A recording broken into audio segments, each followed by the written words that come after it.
সে না ডাকলে কেউ তার দরবারে পৌঁছাতে পারে না। আমাদের ডাক এসেছে। যখন তার ডাক আসে তখন যাওয়ার পথ এমনিই তৈরি হয়ে যায়। হ্যালো এভরিওয়ান, কেমন আছো তোমরা?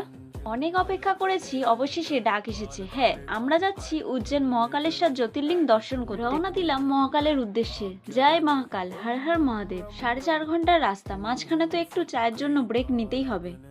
চা খেয়ে ব্রেক নিয়ে আবারও রওনা দিলাম। তার উপর এই রাস্তাতেই 5 থেকে 6 কিলোমিটার পর্যন্ত ট্রাফিক জ্যাম।